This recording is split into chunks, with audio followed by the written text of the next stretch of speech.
I've worked as a delivery driver for nearly a decade. The kind of long-haul stuff where it's just you, the road, and whatever late-night podcast helps you stay awake. I've seen weird things. Fire in the sky, animals crossing with human-like timing, abandoned vehicles with headlights still on. But only once have I pulled over for someone. It was 2 years ago, mid-November, and I was on a solo overnight run through a rural stretch of highway in Nebraska. No towns for miles, no traffic, nothing but silence and radio fuzz. Around 2 a.m., I passed mile marker 237, and I saw her. A woman, late 30s, maybe 40, standing on the side of the road, long dark coat, messy hair. She wasn't flagging me down, wasn't waving, just standing there like she was waiting for someone. It was freezing. She had no bag, no phone in her hand, just staring into the trees. I passed her, then slowed. My gut told me not to. But what if she was in trouble? Hitched out of a bad situation, got dumped by someone? So I turned around and came back. She was gone. Not walking, not crouched, gone. I rolled down the window, leaned out with my flashlight and called out. Nothing. I drove up and down the stretch twice more. Nothing but pine trees, fog, and that awful stillness you only get at night in places where no one lives. Eventually, I gave up, turned back around, and got back en route. 20 minutes later, I passed mile marker 237 again. I shouldn't have. This was a straight highway, no loops, no turns. I'd been driving west, but now I was somehow passing the same marker. Same slanted post, same spray-painted graffiti at the base, and standing beside it was the same woman. Same coat. Same stillness. Only now, she was looking at me, not flagging, not moving, just watching. I kept driving, didn't stop, didn't slow down, didn't look back. Another 30 minutes passed, then 40. Then I saw it again, mile marker 237. I stopped the car this time. Cut the engine, left the headlights on. The marker was there, same as before. But the woman wasn't. I stepped out. The air was colder than it should have been. My breath hit like smoke. The trees barely moved. I took 5 steps toward the woods. That's when I noticed something in the beam of my headlights, just a glimpse. Another marker. Behind the trees. A second 237 post. Broken in half, covered in moss, like it had been there longer than it should have. I didn't go any further. Got back in the car, locked the doors, and kept driving. I didn't pass another marker for hours. Not 238, not anything. When the sun rose, I was already past the state line. I stopped at a diner just across the border and sat for a while, hands shaking. I asked the waitress if she'd ever heard of anything weird on that stretch of highway. She didn't answer right away. Then she said, "You saw her too." I nodded. She poured me more coffee and said quietly, "Some say she was hit in that spot, hitchhiking back in the 90s. Some say she walked off into the woods and never came back. But the worst one I heard, there was never a woman at all. Just the marker. It moves sometimes." I checked a map later that day. There's no mile marker 237 on that stretch. Not anymore. They removed it after too many drivers refused to keep going. I drive a lot for work. Late nights, long distances. Most of it's pretty boring, honestly. Podcasts, black highways, cups of coffee that go cold before you finish them. But I've never stopped thinking about something that happened last February on Route 94. Not because of what I saw, but because of what someone else did. It was around 11:45 p.m., and I was headed home from a site audit near the state line. I remember that clearly because I texted my partner to let them know I'd be back a little after midnight. The drive was long, uneventful, just me and the empty road. Until I saw headlights behind me. At first, I didn't think anything of it, just another car catching up, but they didn't pass. They stayed in my rear view, close, but not tailgating, like they were matching me perfectly. When I switched lanes, they switched too. When I sped up, they did. When I slowed down, they didn't pass. I took the next exit without signaling. A small loop toward a gas station. They followed. So I took a second turn, back toward the highway, and pulled into a rest stop I knew well. They kept going. That should have been the end of it. But 5 minutes after I got back on the highway, the car was behind me again. Same headlights, same exact distance. That's when I got that feeling in my chest. Not panic, just awareness. Cold, sharp awareness. I turned off at the next exit. This one led into a residential area, not where I lived, just something familiar. Rows of dark houses, parked cars, porch lights still glowing. I made 4 random turns. The car stayed with me. Silent. No honking. No flashing lights. Just behind. That's when I did something strange. I parked. Right in front of a stranger's house. Killed the engine. Left the lights off. I watched the mirror. The car turned the corner, slowed, and drove by. Didn't stop, didn't circle back, just kept going. I waited 5 minutes, then 10. Eventually I drove home, constantly checking behind me. Nothing. I pulled into my driveway just after midnight. Quiet cul-de-sac, street empty. I parked, got out, and sat on the porch for a while with a bottle of water, trying to calm down. I never saw that car again, but that's not the scary part. The scary part happened 2 nights later. I came home late again, this time from the grocery store. Normal drive, no one behind me, no paranoia. Just tired legs and a bag of frozen dumplings. When I opened the front door, the porch light was already on. That was weird, because I always keep it off when I'm not home. Inside, everything looked normal. Keys still on the hook, dishes still in the sink. Then I saw it. Lying on the table by the front window. A printed photo, it was of my car, parked in front of that stranger's house, from 2 nights ago. Taken from the sidewalk, no note, no message, just the photo. I checked the locks, nothing broken, nothing taken. Except one thing. My garage door remote was missing from the glove box. I changed every lock the next day, got cameras, moved.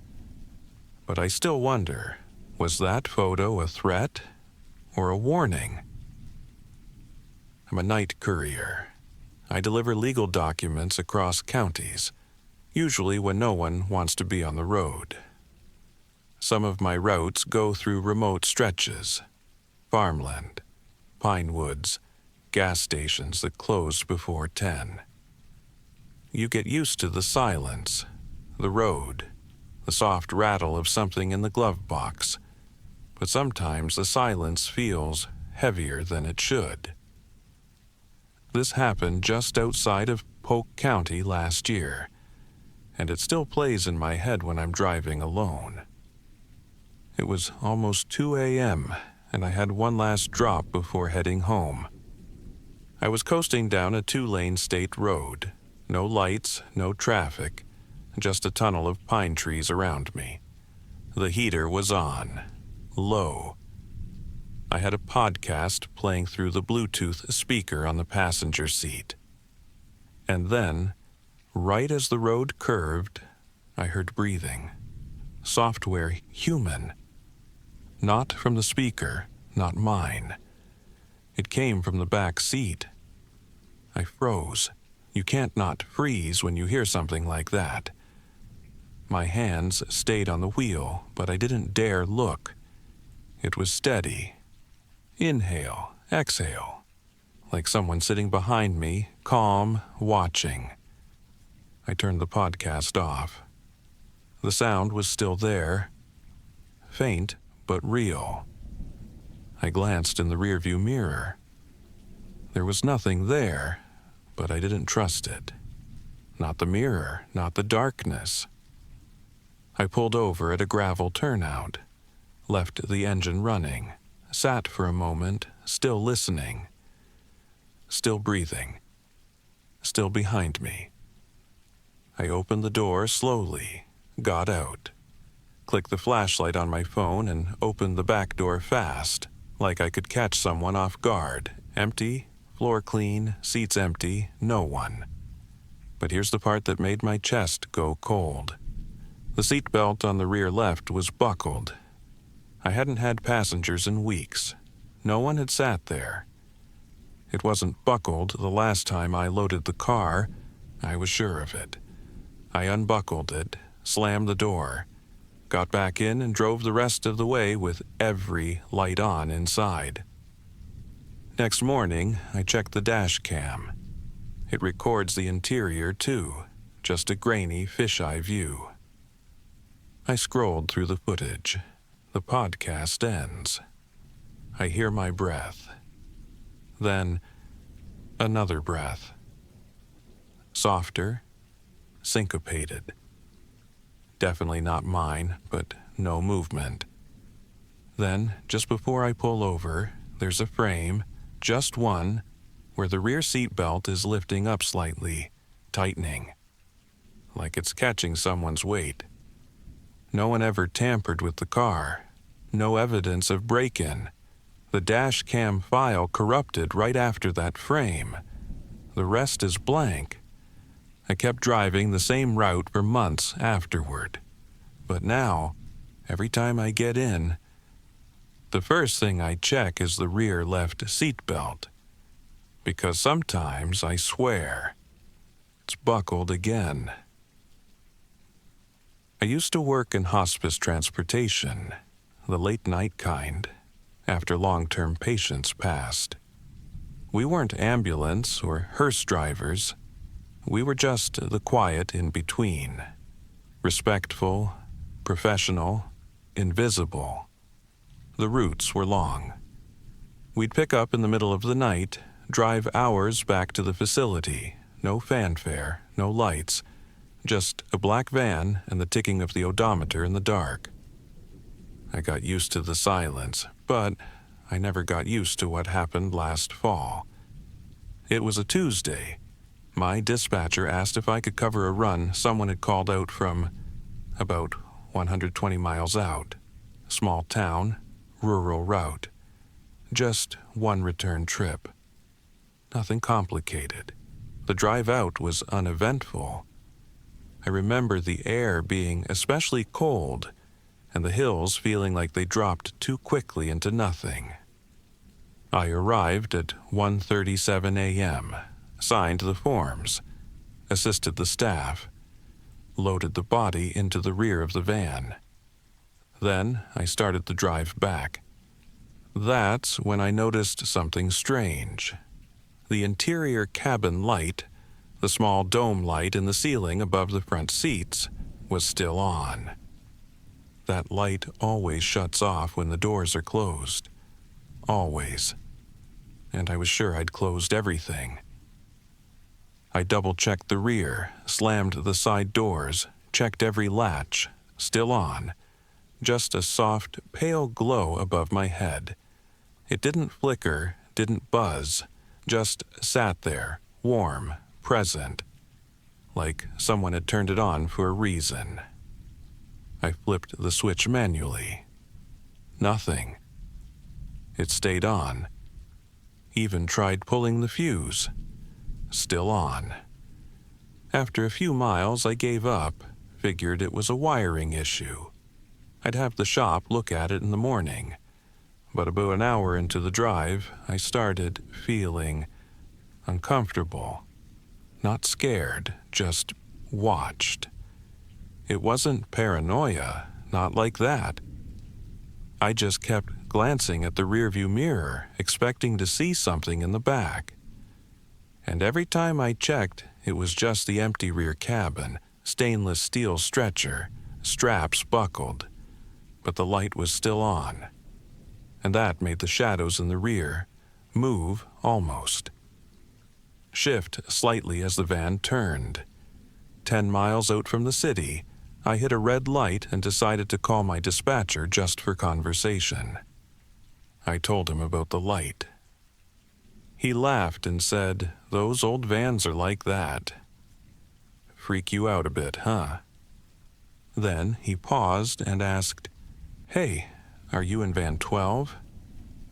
I checked the logbook. "Yes," I said. Silence.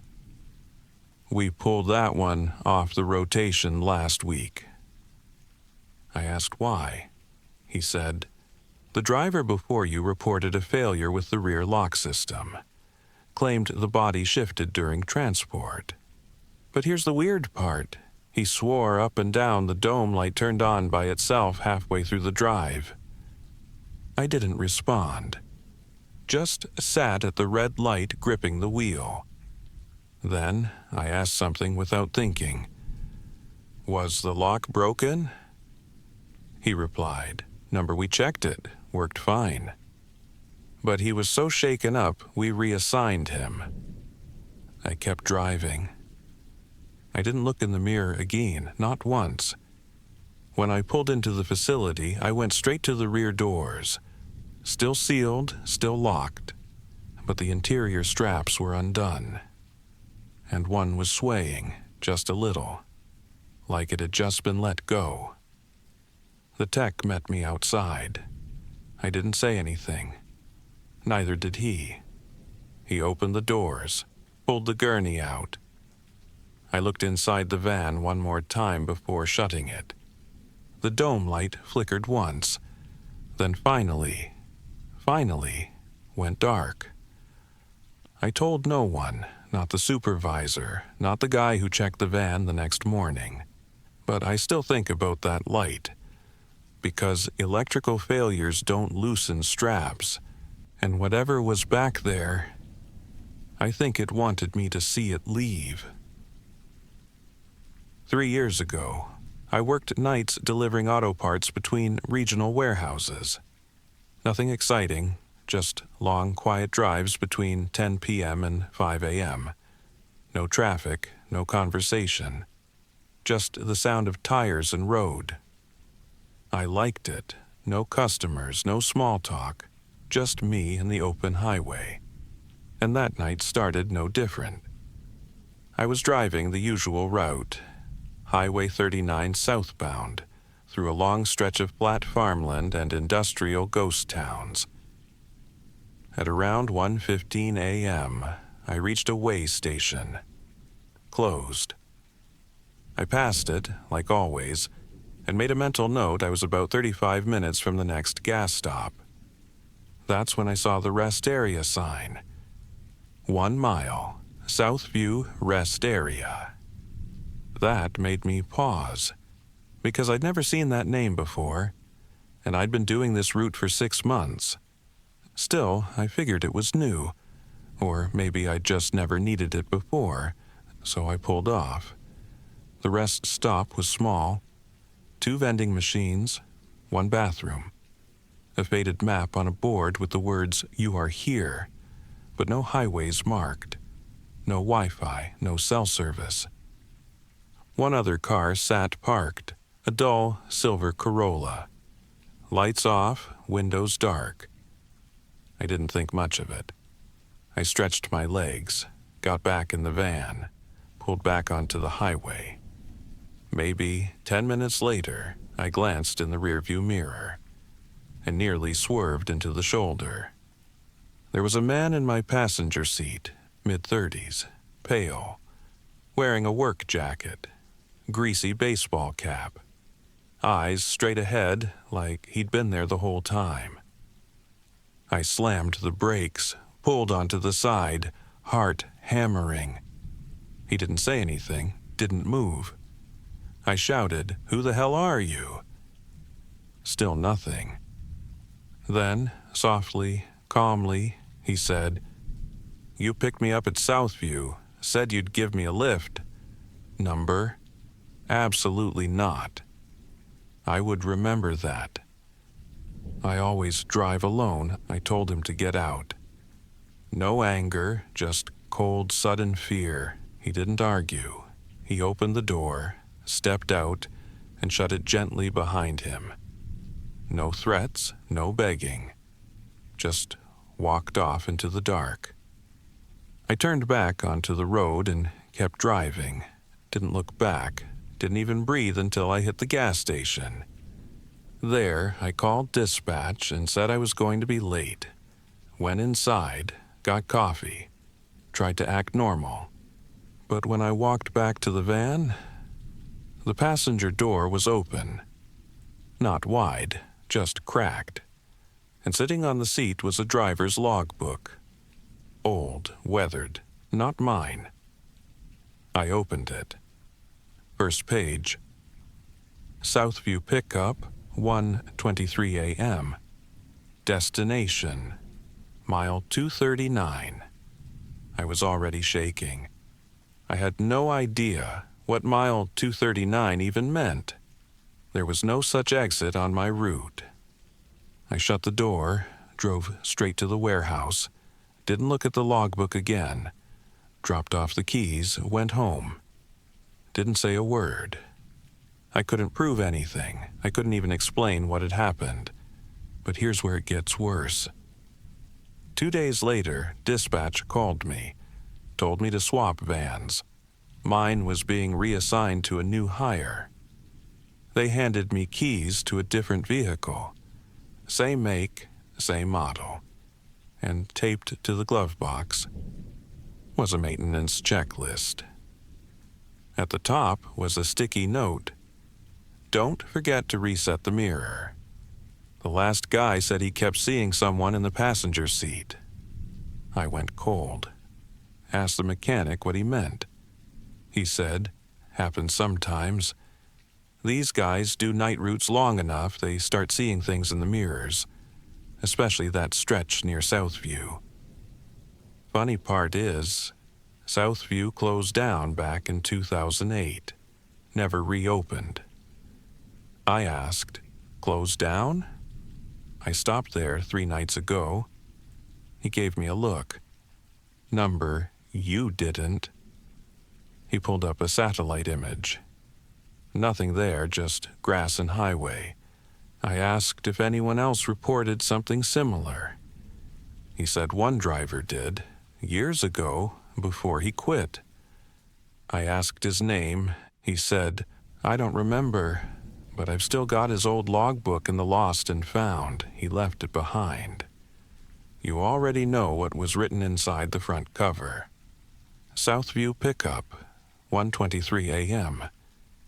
Destination, mile 239. I haven't driven nights since. And I still don't know which is worse, that I don't remember picking him up, or that he remembered me.